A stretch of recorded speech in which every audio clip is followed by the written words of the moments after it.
Olá, tudo bem com você? Seja bem-vindo, seja bem-vinda ao mini curso de extensão da Uninter, Aprender a Aprender. O meu nome é Maria Angélica do Nascimento, muitos já me conhecem aqui do perfil.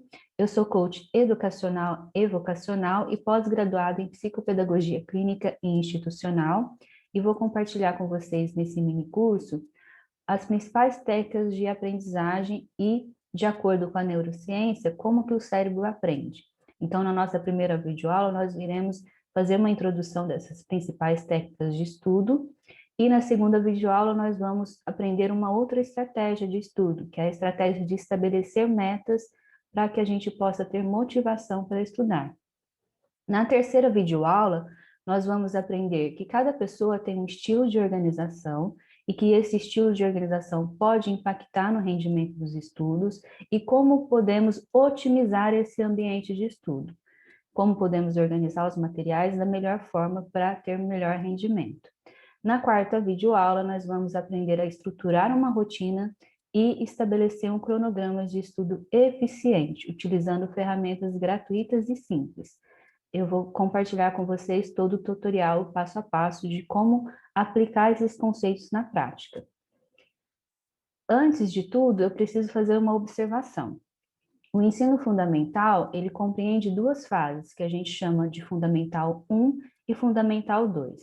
As atividades que foram elaboradas para esse minicurso, elas foram pensadas nos alunos da segunda fase do ensino fundamental, que compreende do sexto ao nono ano do ensino fundamental. É uma fase em que os alunos estão numa fase em transição entre a pré-adolescência e a adolescência, por volta dos 10 aos 14, 15 anos de idade.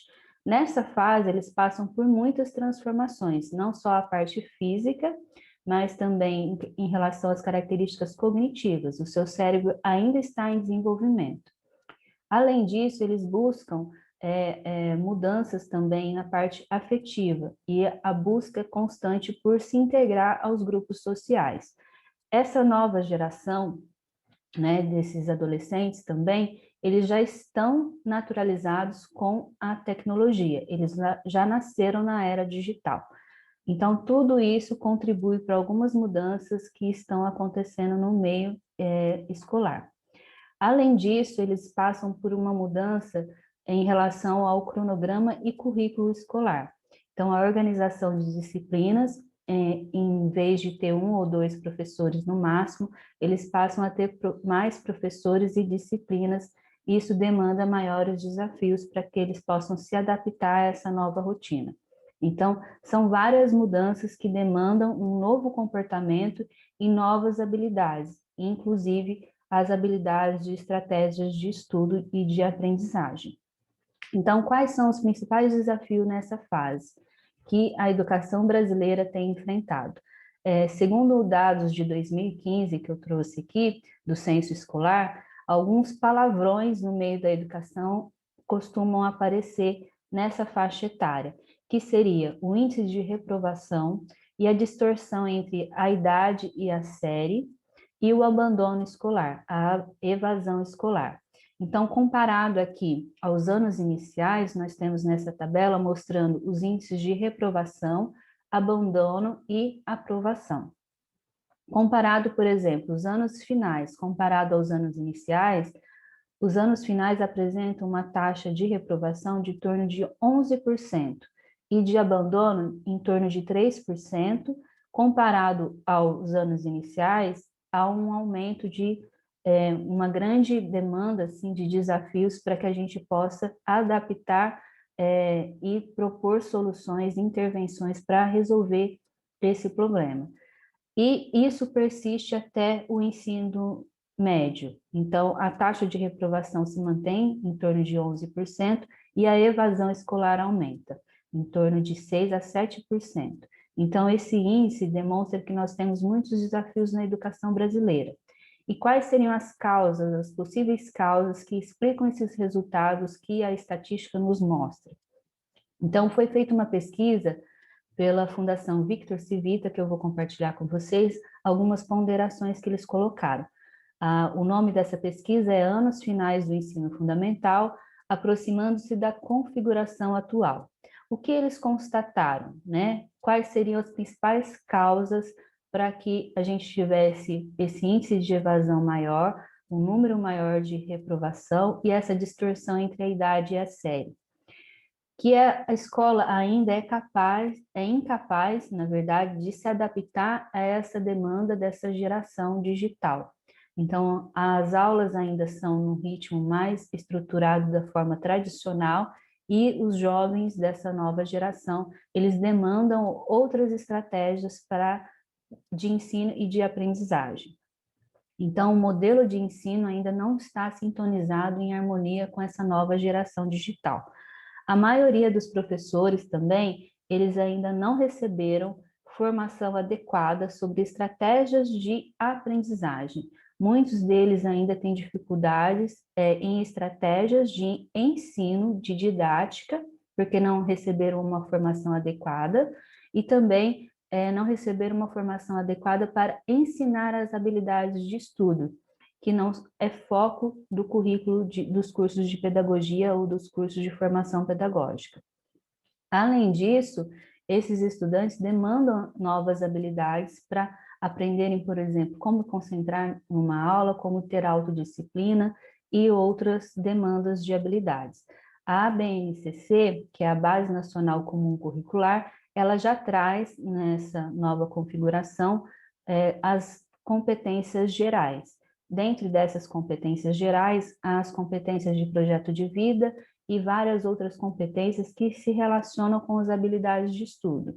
Mas ainda os professores não receberam uma formação adequada para que possa compartilhar com os alunos essas estratégias de estudo e de aprendizagem. E também nessa faixa etária, o que é comum as famílias se distanciarem da escola. Então, comparado aos anos iniciais do ensino fundamental, as famílias se distanciam um pouco da escola, não acompanham tanto como acompanhavam os filhos numa idade menor. Então, esse distanciamento, esse comparecimento menor em reuniões, em eventos da escola, possibilita todo esse prejuízo para a aprendizagem desses alunos do 6º ao 9º ano. Além disso, há outros fatores que impactam, é claro, na educação brasileira em relação à qualidade, em relação às políticas educacionais, socioeconômicas, há outros fatores. Mas os fatores principais que podem ser destacados e que foram destacados nessa pesquisa são esses fatores. Mas nós podemos intervir através do estudo e da formação de professores, que é um dos objetivos desse minicurso. Então, o que seria aprender? Quando nós pensamos em aprendizagem, muitos de nós relacionamos a conteúdo, a quantidade de conteúdo de informações que nós armazenamos no nosso cérebro. E isso é possibilitado porque nós podemos memorizar. Então, nós nos lembramos do que vivenciamos, nos lembramos dos fatos, das informações. Mas a aprendizagem, essa capacitação mental nossa, do nosso cérebro, não envolve só a memória, envolve outras habilidades cognitivas, por exemplo, a atenção, a concentração, o foco atencional e o raciocínio lógico. São outras funções cognitivas que estão relacionadas com o aprender, que é uma função cognitiva. Então, nós vamos ter um embasamento de que seria esse aprender a aprender. Então, primeiro a gente precisa entender o conceito do aprender, que é uma habilidade cognitiva que demanda várias outras habilidades. E aprender a aprender seria o quê?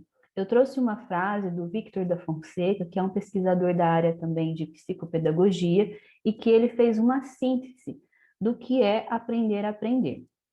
Eu vou compartilhar essa frase agora e depois de passar um pouco dos slides explicando um pouco da neurociência, eu vou compartilhar essa frase novamente e vocês vão perceber que faz todo sentido essa síntese que ele fez sobre aprender a aprender. Então, para o Victor da Fonseca, como que ele fez esse resumo?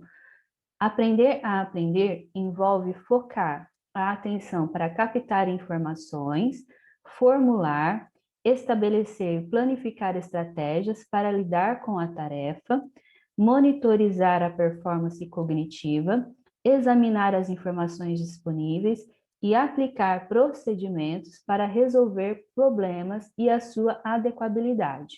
Então, aprender a aprender envolve todas essas estratégias. Então, vamos na prática como que isso funciona.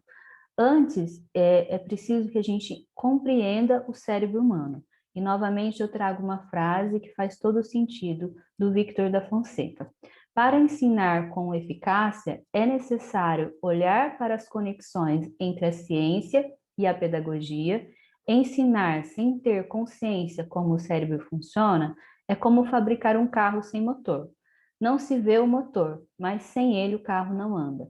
Nós não vemos o funcionamento dos processos cognitivos, mas sem esse processamento cognitivo do nosso cérebro, nós não funcionamos, certo? Então, é preciso entender como que o cérebro funciona na aprendizagem. Então, o cérebro, ele é o centro de integrações e comando do nosso sistema nervoso central. Então, ele comanda todas as nossas funções orgânicas, não só o processamento cognitivo, ele comanda todo o nosso organismo.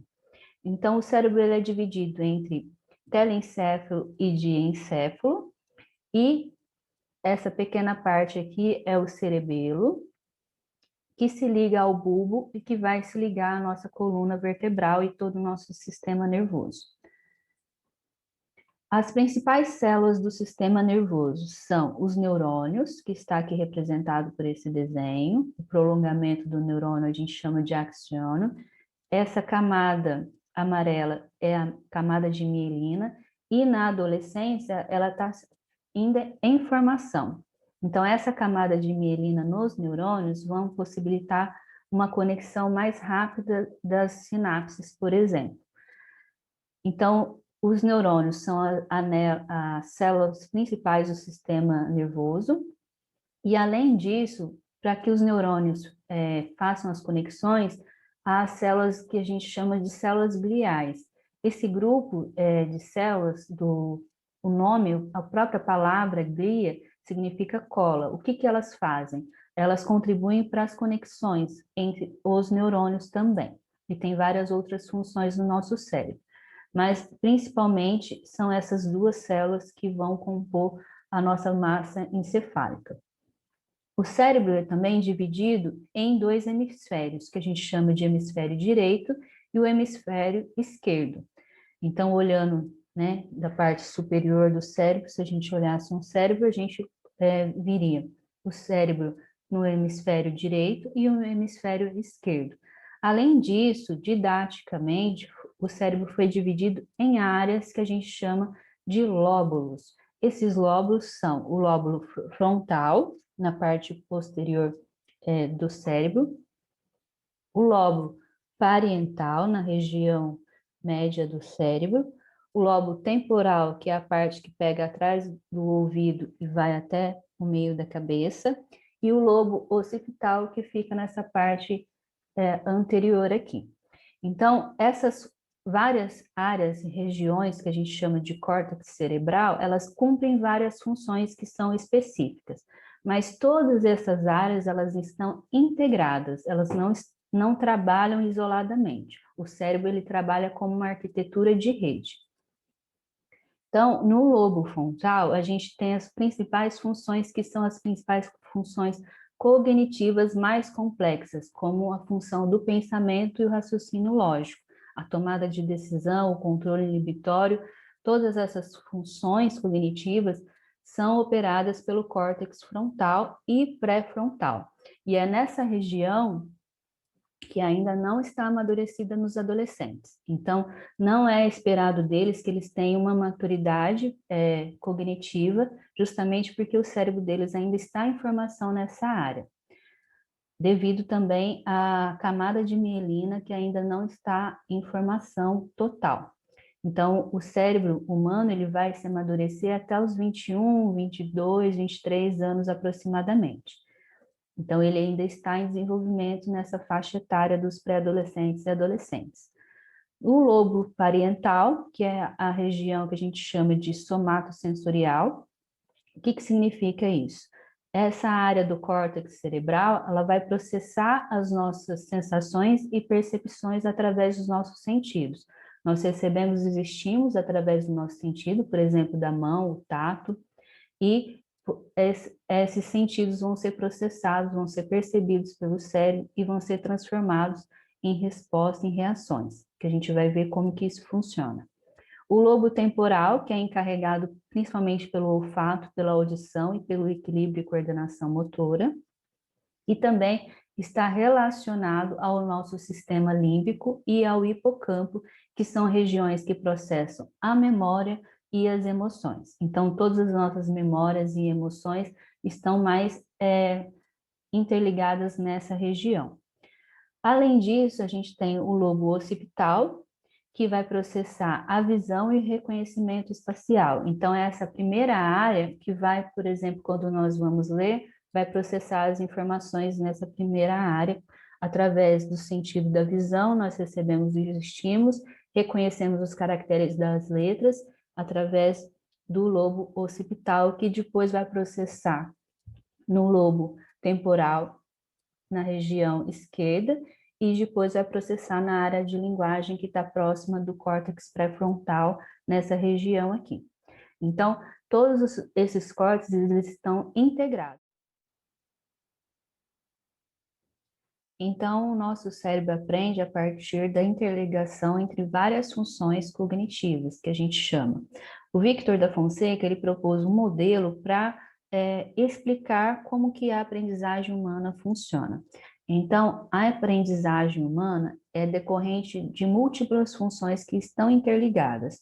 O Victor da Fonseca colocou como 3 conjuntos principais: as funções cognitivas, que são as habilidades cognitivas, que vão receber as informações através do componente sensorial, e as habilidades de integração, que ele chama de habilidades conotativas, e em conjunto com as habilidades das funções executivas do nosso cérebro. Então, o cérebro ele vai interligar essas múltiplas funções, as funções cognitivas, as funções conotativas e as funções executivas. As funções cognitivas, elas vão estar interligadas, quer na recepção, na entrada das informações através do componente sensorial, como eu expliquei, o cérebro reconhece através do sentido vários sinais, esses sinais vão ser interpretados, integrados no nosso cérebro através das funções conotativas, que são funções que também estão ligadas às emoções e ao afeto. Além disso, nós temos a relação com a memória, então por isso que tem essa palavra aqui, mnésica, e representacional. Então, o nosso cérebro vai integrar todas essas funções, receber esses sinais sensoriais, fazer a somatização e vamos dar as respostas das funções executivas, que seriam respostas como o planejamento, a tomada de decisão, o controle inibitório. Então, o nosso cérebro vai expressar de uma forma de resposta, seja uma forma de pensamento ou uma forma de resposta motora, através do movimento motor do nosso corpo. Então, as funções cognitivas, para explicar primeiro. Então, aqui a gente tem um esquema que foi proposto pelo Victor da Fonseca, que é o modelo de processamento da informação da aprendizagem. Então, aqui a gente tem o controle executivo, que seria a metacognição, que são as funções de planejamento, avaliação e processamento da informação. Então, todas as informações são recebidas através dos estímulos sensoriais, através dos nossos sentidos, que nós percebemos e reconhecemos o que está à nossa volta no mundo, seja externo ou também interno. Nosso próprio organismo pode dar respostas internas, estímulos internos. Então, esse estímulo sensorial é o input, é a entrada da informação, que vai ser integrada no nosso córtex somatosensorial, que seria principalmente na área do córtex parietal e na área do córtex temporal. Todas essas informações vão ser integradas, somatizadas, e elas vão acionar a nossa memória de curto prazo, que é a memória responsável por armazenar pequena quantidade de informação, e vai também estar relacionada com a nossa memória de longo prazo. Então, se essa informação vai ser interpretada como uma informação que a gente já vivenciou há muito tempo atrás e essa informação está armazenada, ela vai ser evocada da nossa memória de longo prazo. A nossa memória de longo prazo existe a episódica, que está relacionada a eventos históricos e biográficos, e a semântica, aquela memória que a gente tem o significado. Por exemplo, se eu falo uma palavra para uma pessoa, uma frase ou uma música, ela traz um significado para aquela pessoa. Então, tudo isso está relacionado à memória episódica e semântica. E a memória de trabalho é a memória responsável por operacionalizar essas duas memórias. Ela vai manipular as informações para que a gente tome respostas rapidamente. Então, o nosso cérebro vai manipular essas informações numa região que a gente chama de córtex pré-frontal, que é responsável por essa memória de trabalho, que é essa memória que vai reger essas outras duas memórias.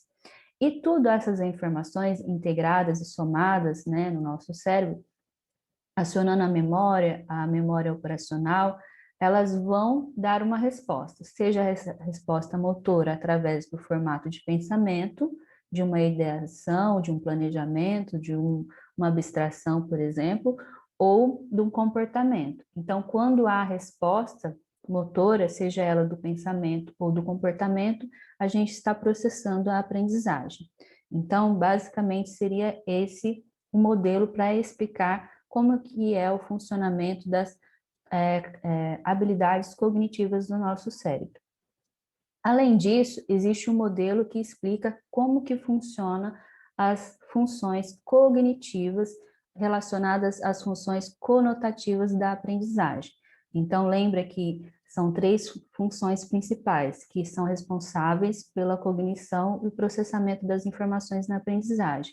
As funções cognitivas, que eu acabei de explicar, as funções conotativas e as funções executivas, que eu vou explicar daqui a pouco. Então, quais seriam essas habilidades conotativas? Elas estão relacionadas à nossa motivação, ao nosso temperamento e à nossa personalidade. Então, nós temos o componente de valor dessas funções cognitivas, conotativas, que seriam quando nós temos metas, objetivos e interesse no objeto de aprendizagem, o componente relacionado à expectativa, que é relacionado muito mais ao nosso desempenho, à eficácia, ao êxito, se vamos conseguir, se não vamos, se está fácil, se está difícil, o controle relacionado à ansiedade também e à nossa vontade. E o componente afetivo, que está relacionado muito mais à identidade da pessoa, à personalidade e ao temperamento dela, que é o autoconceito, a autoestima, e também está relacionado ao seu esforço e persistência. Então, essas são as funções conotativas da aprendizagem. Então, em termos comportamentais, como que isso aparece na aprendizagem? Em relação à parte de vontade mesmo, de passividade, de improdutividade, de procrastinação, por exemplo, adiar uma tarefa que eu não gosto, ou porque está difícil, ou porque eu não sei fazer. Então, essa recusa, essa rejeição do aprendizado, essa distância, essa oposição, essa negação, essa agitação e instabilidade interna, são todas funções conotativas da aprendizagem. Então, da mesma forma que eu posso ter a persistência, a autodisciplina, para que eu possa aprender, e isso está relacionado aos nossos afetos, ao vínculo que a gente tem negativo ou positivo com a aprendizagem, isso também está relacionado ao nosso desempenho e aquilo que a gente interpreta daquele objeto de estudo, daquele objeto de aprendizagem. Então, se uma criança ou um adolescente tem um vínculo negativo com o seu professor ou com aquele que ensina, ele vai ter uma resposta de negação, de esquiva, ou se ele tem um vínculo negativo com aquele componente em específico da aprendizagem, por exemplo, com a matemática, com a física, com a química, ele vai ter um comportamento de rejeição, de recusa, de procrastinação, de improdutividade, e isso vai ser internalizado. Então, esses componentes vão influenciar nas aprendizagens, porque eles vão integrar também com a memória, porque a memória está justamente no córtex relacionado com o processamento límbico das nossas emoções, e tudo isso vai ser dado como resposta no comportamento da criança, do adolescente, do nosso comportamento no geral, né? Adultos também. Então, a aprendizagem humana, dificilmente ela tem um bom desempenho, né? Nós aprendemos melhor quando temos afeto e como temos um ambiente de segurança. Então, dificilmente uma criança vai aprender num ambiente instável, num ambiente inseguro. Então, esse momento que nós estamos vivendo, de pandemia mundial, em decorrência das inseguranças, essa parte fica muito comprometida, porque as crianças, os adolescentes, as pessoas estão se sentindo inseguras e tem todo esse estresse emocional, e isso impacta muito na aprendizagem.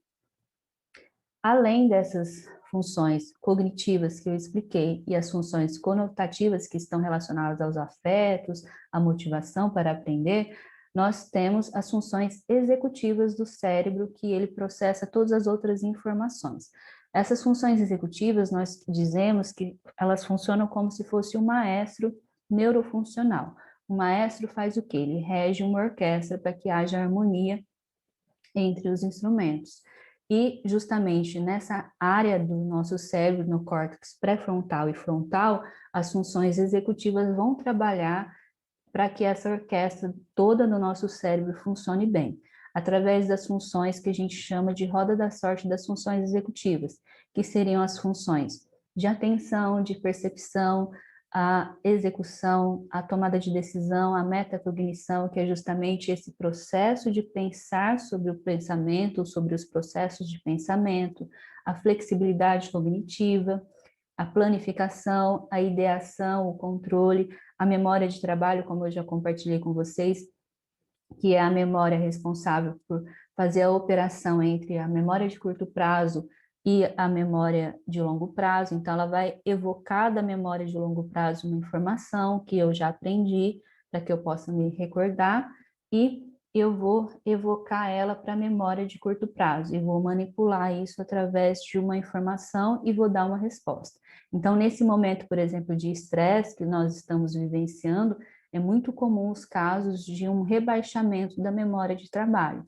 Com isso, há maior esquecimento dos fatos, dos episódios, então as pessoas relatam muito mais episódios de esquecimentos, de pequenos esquecimentos, por distração, justamente por causa que a memória de trabalho, devido a esse estresse, então a função conotativa está relacionada a isso, né, aos nossos afetos, às nossas emoções, essas emoções vão ser processadas lá no córtex somatosensorial e nosso cérebro vai praticamente bloquear a memória de trabalho. Então, a memória de trabalho é essa capacidade do cérebro operacionar e evocar da memória de longo prazo alguma informação, ou até mesmo da memória de curto prazo, ela fica rebaixada em momentos de estresse. Então, para vocês entenderem como que isso repercute no nosso dia a dia. Então, aqui a gente tem as funções executivas, todas as funções praticamente, as principais, que é a atenção, que é essa capacidade de focar em um dado ou numa informação e bloquear as distrações. A percepção é como eu recebo e integro essas informações, por exemplo, como que eu faço a percepção da audição, a percepção visoespacial, a memória de trabalho, que é justamente a que vai localizar e recuperar e julgar e manipular uma informação relevante para aquele momento, o controle, que é o controle que a gente chama de controle inibitório, que é justamente o controle que vai me possibilitar ter a autodisciplina para aprender, para estudar, para permanecer durante um tempo assistindo uma videoaula ou me preparando para um vestibular ou me preparando para uma prova. A ideação, que é essa capacidade cognitiva de raciocínio dedutivo e indutivo, que é criar hipóteses e abstrair um conteúdo, que as crianças menores têm essa capacidade reduzida. Então, conforme o cérebro vai se desenvolvendo, o córtex pré-frontal e frontal, essa capacidade de dedução, de abstração vai sendo aumentada. Então, as crianças menores, elas precisam de recursos didáticos mais concretos, porque elas não conseguem abstrair os dados e ter essa ideação, esse pensamento hipotético e de dedução. A planificação e a antecipação, que é justamente ordenar, hierarquizar, priorizar as informações, ter objetivos.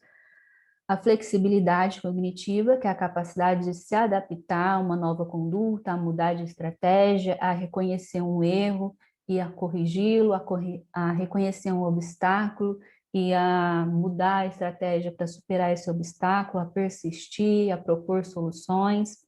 A metacognição, que está relacionado a esse automonitoramento, a revisar o meu comportamento, a essa também a autodisciplina, a me manter, a pensar sobre o que eu estou fazendo, a ter uma reflexão crítica sobre o meu comportamento. A decisão, que é a tomada de decisão, de resolver problemas, de qual caminho eu vou seguir para resolver um problema de matemática, de qual estratégia de estudo que eu vou utilizar, de qual comportamento que eu vou ter. E a execução, que é justamente a reaferência todas essas informações, que é eu colocar a minha atitude na aprendizagem. Então, todas essas funções conotativas, funções cognitivas e as funções executivas interligadas vão processar as informações que nós recebemos no mundo, captadas pelos nossos sentidos, e vamos processar isso de uma forma com afeto, com as nossas emoções, acionando a nossa memória e interligando isso para que o nosso córtex cerebral responda através de pensamento ou através do comportamento motor ou através da nossa atitude, certo? Aqui eu trouxe um teste, que é o teste Stroop, que é um teste neuropsicológico, que ele é aplicado justamente para medir o nível de atenção e outras habilidades cognitivas, principalmente a atenção seletiva, por exemplo. Então, aqui eu trouxe uma amostra do teste que muitas vezes vocês podem até ter visto na internet como um desafio. O que seria esse desafio que é proposto para esse teste? É um teste psicométrico, ele vai medir realmente a cognição, uma habilidade cognitiva. Nesse caso, principalmente a atenção e o foco atencional. Então, o que é proposto nesse teste para os candidatos que vão realizar testes dessa forma? Em vez de dizer a cor, é proposto o desafio deles lerem a palavra. Então, em vez de ler as palavras, eles vão dizer a cor em que estão pintadas as palavras. Então, é muito mais fácil para o nosso cérebro dizer o que está escrito do que dizer a cor em que está pintado. Então, é proposto para eles colocarem esse desafio. Então, se vocês tentarem experimentar, em vez de dizer as palavras, dizer a cor, vocês vão sentir uma certa dificuldade. Por quê? Há duas explicações, porque há dois estímulos de entrada. Então, nomear a cor, né? Dizer o nome da cor, ler, e reconhecer a cor, nomear a cor que está pintada. Então, em função dessas, ler a palavra, né? Que é nomear a cor, reconhecer os caracteres das letras e fazer a leitura, ou dizer o nome da cor, dizer só o nome de que a cor, de que a palavra está pintada, existem duas teorias para explicar por que há esse conflito, essa dificuldade de fazer isso. Por causa da teoria da velocidade de processamento, principalmente da nossa memória de trabalho, que vai entrar em conflito.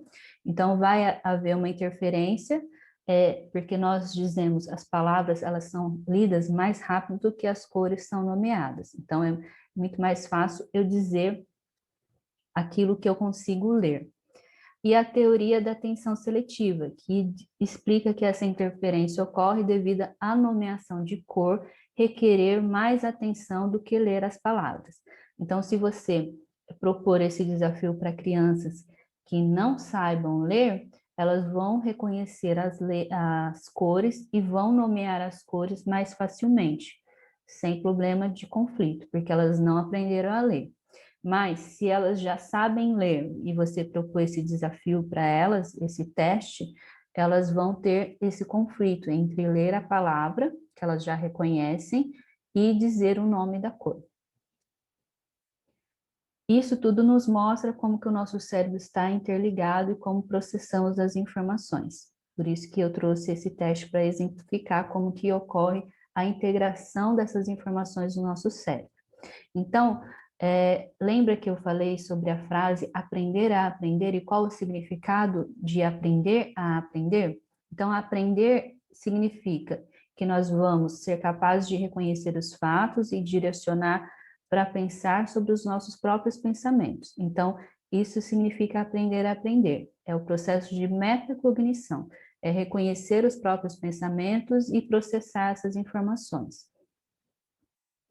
Aqui eu trouxe um modelo que é proposto para exemplificar como que isso se dá na aprendizagem. É um modelo que propõe 4 fases. Então, um aluno que aprendeu a se autorregular, a usar a sua capacidade, a sua habilidade de metacognição para a aprendizagem, ele vai passar por essas 4 fases.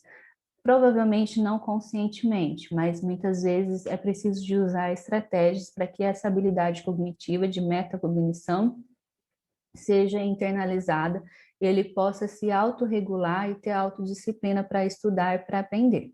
Como seriam essas 4 fases que são propostas nesse modelo? São as fases de autorregulação. A primeira fase de planejamento e ativação da aprendizagem, a fase de monitorar o seu processo de aprendizagem, a fase de controlar e regular e a fase de reagir e refletir. Então, seria, por exemplo, na fase cognitiva, o nosso cérebro vai processar o porquê eu vou aprender aquilo, vou ativar um conhecimento prévio que eu já tenho, de bagagem sobre aquela informação, por exemplo, e vou ter consciência para monitorar e observar esse processo de aprendizagem. E eu vou selecionar, então, na fase de controle, estratégias metacognitivas de aprendizagem que vão ser mais eficazes de acordo com aquela informação que eu recebi. Então, eu estou aprendendo sobre novos fatos históricos. Eu vou buscar na minha memória algo que eu já sei sobre aquilo e vou correlacionar com novas informações que eu estou aprendendo. De que forma que eu vou relacionar essas novas informações? Eu vou ler mais sobre o assunto, eu vou assistir uma videoaula, eu vou fazer exercícios. De que forma eu vou aprender mais? Então, essas estratégias, esse controle de regulação, eu vou fazer a partir da minha consciência, do meu monitoramento sobre o que eu estou aprendendo. E vou fazer um julgamento e uma atribuição, se eu aprendi, se eu entendi, se eu não entendi, se eu tive compreensão sobre aquilo ou não, a minha capacidade de perguntar, de fazer perguntas também. Tudo isso está relacionado ao processo de se autorregular. Então, foi já apresentado em vários dados de pesquisas científicas que demonstra que alunos que têm estratégias de aprendizagem e que passam por esse processo de autorregulação da aprendizagem, isto é, essa consciência de escolher estratégias de aprendizagem, estratégias de estudo, técnicas de estudo, de monitorar o seu estudo e de verificar se estão aprendendo, se não estão aprendendo, de regular esse processo e de pensar sobre esse processo, esses estudantes tiveram melhor desempenho comparado a estudantes que não têm essas habilidades cognitivas de metacognição, que são essas habilidades justamente de pensar sobre o próprio processo de aprendizagem, de autorregular esse processo. Então, adolescentes, pré-adolescentes, por exemplo, já se comparou, o índice de repetência é muito maior naqueles alunos que não têm a habilidade de fazer perguntas para seus professores. Então, alunos que fazem mais perguntas, que tiram dúvidas, que têm essa capacidade de regular, não entendi, vou perguntar, tem essa atitude, né, de perguntar, de fazer perguntas, de tirar dúvidas, eles têm um melhor desempenho. E também tem um melhor desempenho aqueles alunos que têm estratégias de estudo. Aqueles alunos que não têm estratégias de estudo, que têm uma atitude passiva e que não aprenderam a desenvolver essas habilidades metacognitivas, eles têm maior dificuldade de aprendizagem. E com isso também o número de reprovação entre esses alunos é maior. Então, voltando àquela frase do Victor da Fonseca, que ele fez uma síntese sobre o que é aprender a aprender, fica muito mais claro agora. Aprender a aprender envolve focar a atenção para captar as informações, formular, estabelecer e planificar estratégias para lidar com a tarefa, monitorizar a performance cognitiva, examinar as informações disponíveis e aplicar procedimentos para resolver problemas e a sua adequabilidade. Então, aprender a aprender seria isso. Eu vou regular todas essas informações e vou monitorar a minha performance cognitiva. Eu vou pensar sobre o que eu estou aprendendo, se eu entendi, se eu compreendi, todas as informações que eu estou recebendo e examinar essas informações para regular a minha aprendizagem. Então, aprender a aprender seria, resumidamente, isso. Então, agora a gente vai entrar na parte prática desse mini curso da nossa primeira aula, que seriam as técnicas de estudo. Eu vou apresentar várias técnicas de estudos e a gente vai pontuá-las de acordo com o nível de eficácia. Se elas vão ser ruins, se elas vão ser moderadas, se elas vão ser eficientes ou não. Então, a primeira técnica que os estudantes utilizam muito para estudar seria grifar e sublinhar os textos. Essa técnica, ela não é muito eficiente. Por quê? Ela não faz conexões nos nossos neurônios, novas correlações com as informações. Então, o nosso cérebro não vai processar muito essas informações quando a gente apenas grifa o texto, porque o nosso cérebro, ele não vai acionar mais sentidos para fazer isso. Então, o nosso cérebro não vai colocar muita atenção, o foco atencional nessas informações que a gente está grifando. Então, grifar isso tem pouca utilidade, é útil apenas se usado com outras técnicas e estratégias de estudo. Por exemplo, eu posso grifar as palavras-chave e depois com essas palavras-chave eu posso fazer, por exemplo, uma anotação no formato de um organograma, um esquema, ou procurar o significado daquelas palavras-chave, me aprofundar em relação àquelas palavras-chave, ou usar, por exemplo, grifar essas palavras-chave do texto e formular perguntas sobre essas palavras-chave, ou outra forma de estudo sobre essas palavras-chave, fazendo essa correlação, usando mais de uma técnica, de uma estratégia de aprendizagem. Agora, a atitude de ficar lendo o texto e grifando o texto, isso é muito passivo e não contribui para a aprendizagem. Então, em relação à aprendizagem, a técnica de estudo, grifar receberia um nível mais baixo. Então, por isso que eu coloquei apenas uma estrelinha ali. A técnica de estudo mnemônicos. O que seriam os mnemônicos? Mnemônicos é algo relativo à memória, que serve para desenvolver a memória. É justamente uma estratégia para que eu possa me lembrar de algo. Então, essa estratégia é muito utilizada para nos lembrar de fórmulas, nos lembrar de alguns conceitos. Então, se cria, por exemplo, acrósticos para que eu possa me lembrar através de palavras-chave de algum conceito ou de alguma forma. Aqui eu trouxe alguns mnemônicos de física, por exemplo. Esse aqui, ó. F é igual a m vezes a. Força é igual a massa vezes aceleração. E a dica desse mnemônico é física me assusta. E realmente a física me assusta. Então, são mnemônicos que muitas vezes até soam como frases engraçadas, mas que fazem nos lembrar, por exemplo, de fórmulas como essa de física. Então, eles são efetivos se as palavras-chave forem fáceis e se eu também fizer correlação. É interessante utilizar a técnica de mnemônicos para lembrar justamente de fórmulas ou de alguns conceitos, mas não é uma técnica efetiva de aprendizagem.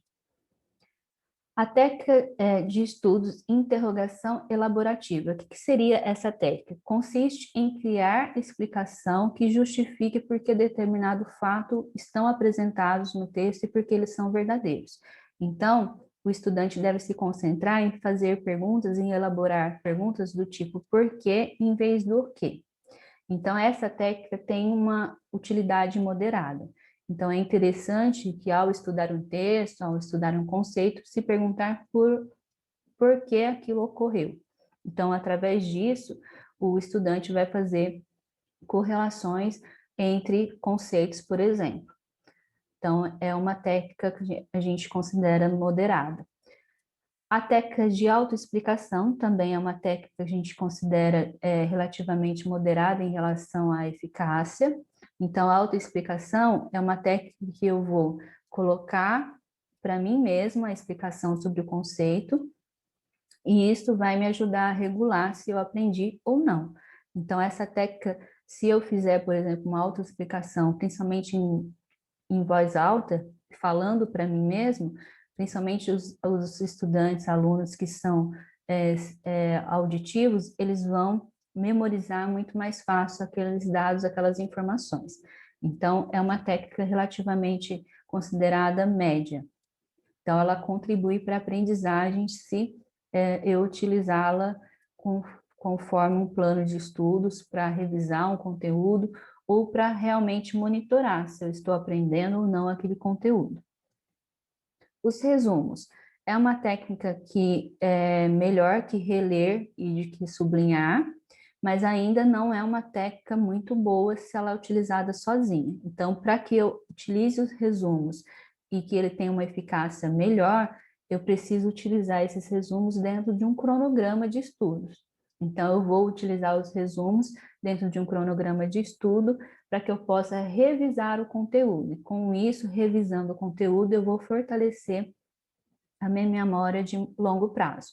Então, criar o resumo por fazer resumo seria, o objetivo acaba ali, né? Eu acabo criando o resumo para ter um texto mais fácil, mais condensado, mais simples de ler.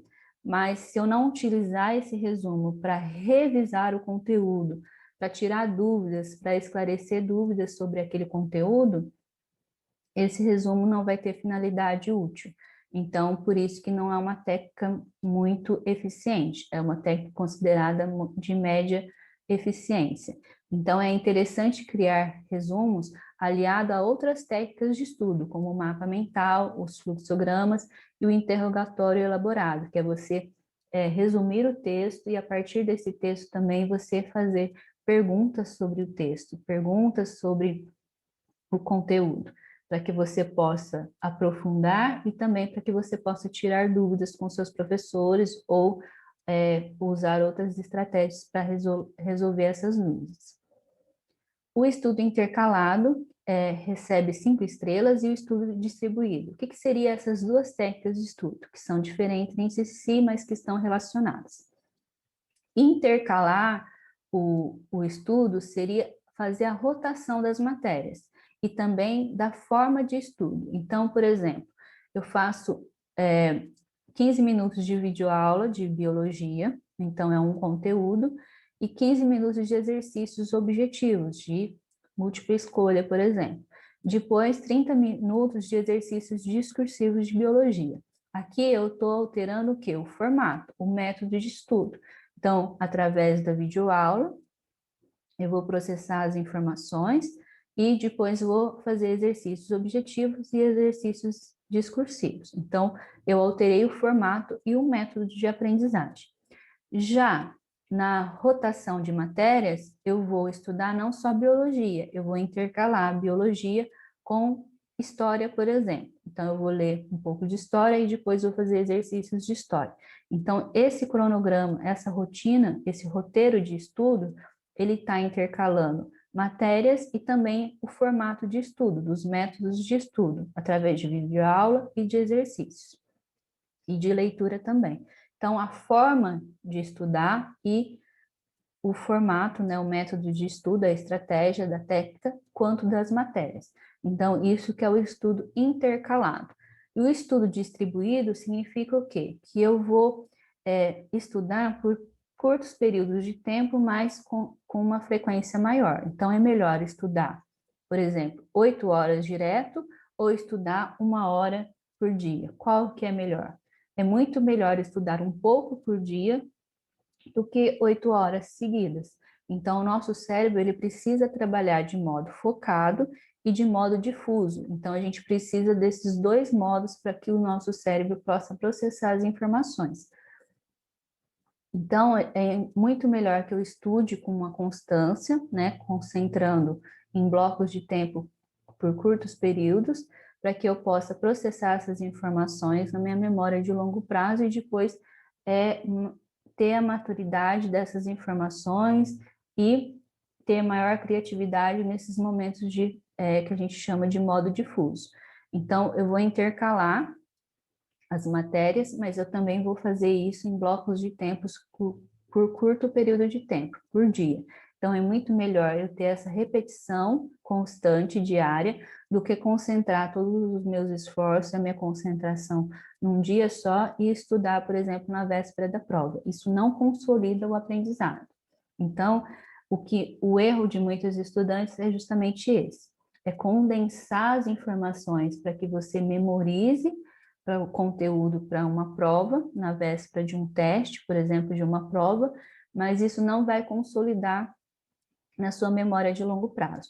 Agora, se você repetir esse conteúdo, distribuir esse conteúdo, revisando, colocando sessões de revisão, colocando formas diferentes de estudo, como exercícios, como leitura, videoaula, ou assistir a aula, por exemplo, essas formas diferentes de estudo, esses métodos e estratégias de estudo, distribuídos ao longo do tempo, vai fazer com que a sua memória de longo prazo seja consolidada. Então, essa informação vai ser armazenada e você realmente vai aprender.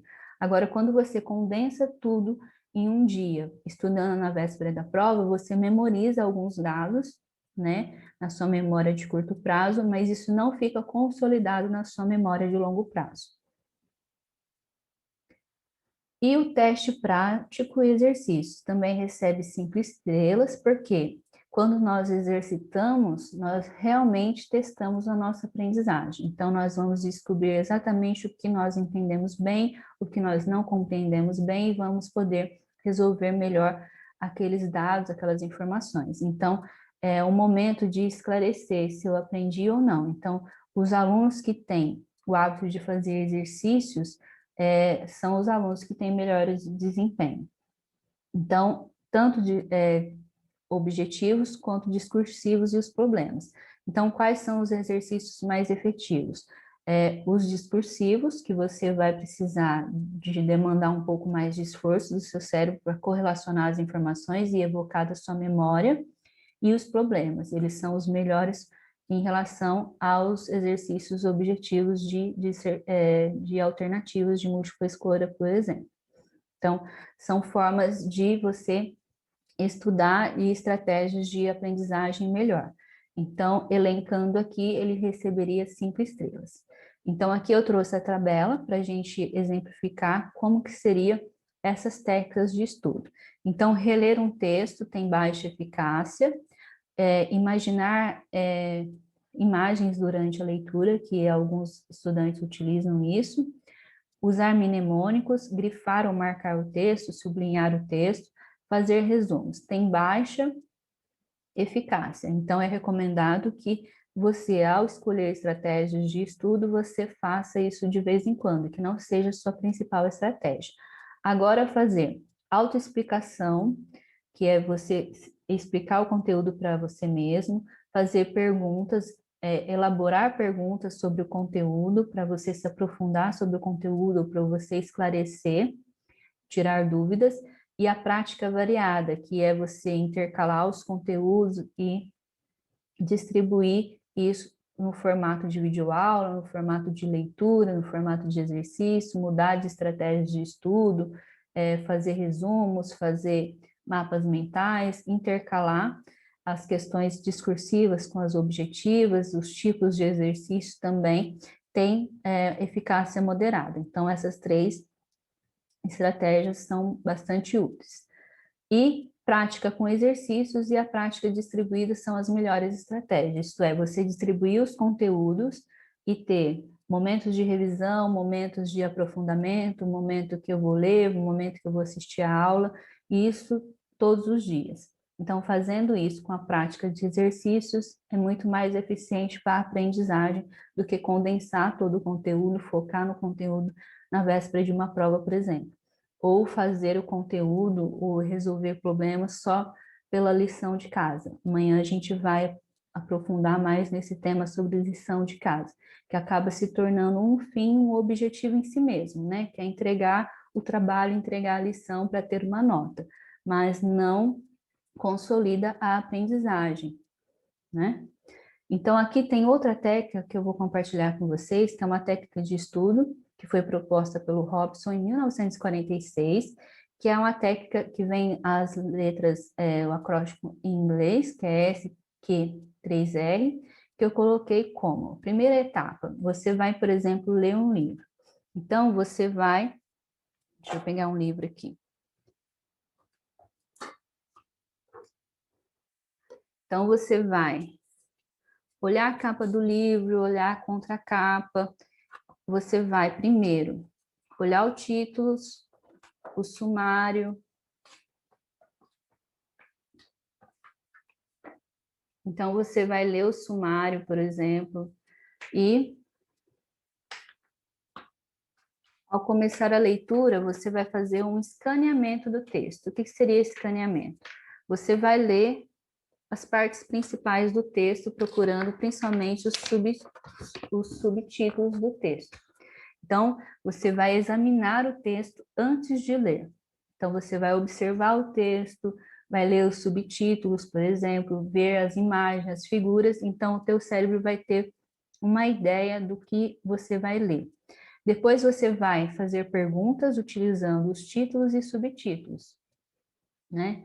E depois vai ler e procurar as respostas para essas questões na leitura. Então, no momento de ler, você vai estar refletindo sobre aquelas perguntas que você fez anteriormente. A próxima etapa é você responder em voz alta essas perguntas ou anotar a resposta, fazer pequenos resumos anotando as respostas. Depois você vai finalizar fazendo uma revisão sobre o seu estudo, sobre a sua leitura.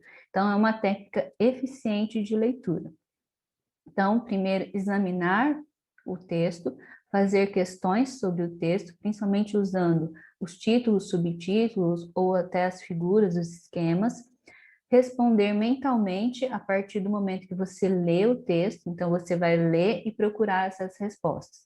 Depois você vai recitar essas respostas ou anotar as respostas resumidamente. E, por fim, você vai finalizar fazendo uma revisão para verificar se você compreendeu. Então, é uma técnica de estudo eficiente, uma técnica de leitura. A outra técnica é uma técnica que é utilizada para fazer anotações e também para fazer resumos eficientes. Então, essa técnica é chamada de método de Cornell ou técnica de Cornell. Então, foi o Dr. Walter Pauk que padronizou essa técnica na Universidade de Cornell, por isso que recebeu esse nome. Então, como que seria essa técnica? Ao fazer anotações de uma aula, ou ao fazer anotações de um livro, ou fazer anotações de qualquer conteúdo, ele esquematizou uma estrutura dividida em 3 partes. No cabeçalho, você vai colocar a matéria de estudo, o tópico e assunto, que pode ser o título ou o subtítulo daquele assunto, a data, as páginas, se você estiver lendo uma apostila, um livro, por exemplo, e você vai anotar as palavras-chave daquele conteúdo, daquela síntese que você está fazendo, fórmulas, se houver, esquemas, os mnemônicos entram aqui nesse momento, as perguntas que você fizer sobre o texto e alguma frase ou alguma observação que você fizer sobre o texto. Então, ele vai funcionar como se fosse um sumário.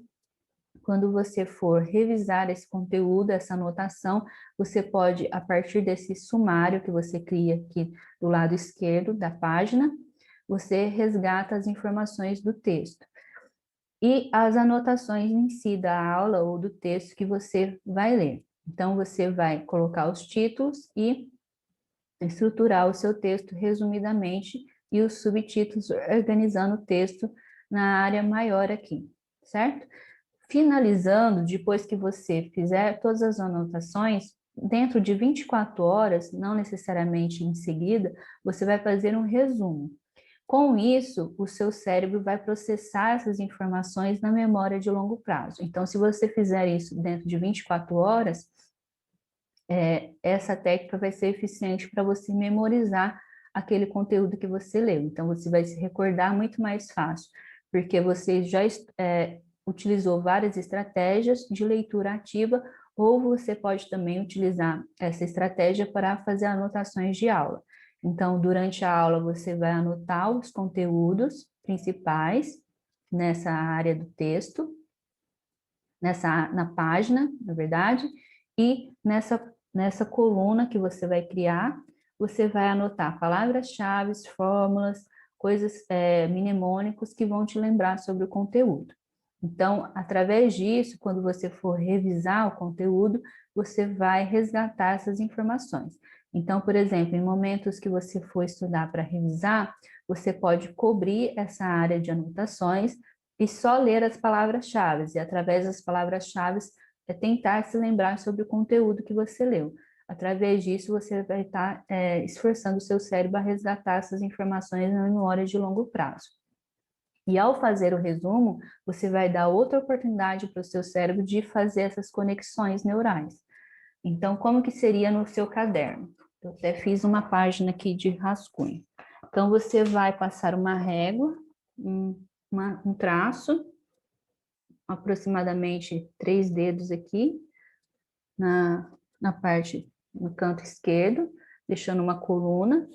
Aqui você vai fazer as anotações, e você passa um traço, e aqui você faz um pequeno resumo sobre o que você entendeu sobre aquele texto. Então, essa é uma forma de fazer anotações de uma forma mais eficaz. Você pode fazer também essas anotações durante uma videoaula ou durante uma aula. Isso vai te trazer uma postura mais ativa. Então, você vai ter mais atenção naquilo que você está fazendo, naquela informação que você está ouvindo do professor, por exemplo, e vai poder fazer mais correlações. Então, através das palavras-chave, você vai, por exemplo, dar significado a essas palavras-chave, pesquisar e se lembrar, elas vão ser utilizadas pelo seu cérebro para você se lembrar sobre o conteúdo. Então, são tópicos importantes e relevantes sobre aquele conteúdo. E fazer uma anotação organizada vai te ajudar também nas suas sessões de revisão. Então, em momentos que você distribuir o seu estudo, né? Você vai distribuir sessões de revisão, por exemplo, uma vez por semana você vai revisar o conteúdo. Há 15 dias antes da prova você vai revisar o conteúdo. Há uma semana antes da prova você vai revisar. Então, ao reler esse conteúdo, vai ficar muito mais fácil de você resgatar essas informações. E ao fazer o resumo também, você vai consolidar o que você aprendeu, porque você vai ter que fazer novas conexões e fortalecer essas conexões do conteúdo que você acabou de ler ou acabou de aprender. Então, é uma forma eficiente de fazer anotações que podem ser usadas para criar resumos, para criar resenhas, por exemplo. Então, são 2 estratégias de aprendizagem eficazes. E a melhor estratégia é praticar. Então, se você assistiu esse vídeo, você vai poder acessar o link para você baixar as atividades e poder colocar em prática o método Cornell e as estratégias de aprendizagem que a gente colocou hoje na nossa primeira videoaula. Então, você vai acessar o conteúdo e no conteúdo você vai ter a estrutura do layout do método Cornell para você fazer sobre uma leitura que você fizer ou sobre uma videoaula que você assistiu, certo? Eu quero agradecer a participação de vocês até aqui. Se vocês tiverem dúvidas, vocês podem me escrever no meu e-mail, é coachmariangelica@gmail.com, ou entrar em contato comigo através das redes sociais ou através do meu site, que é coachmariangelica.com.br. Agradeço a todo mundo e até a nossa próxima videoaula.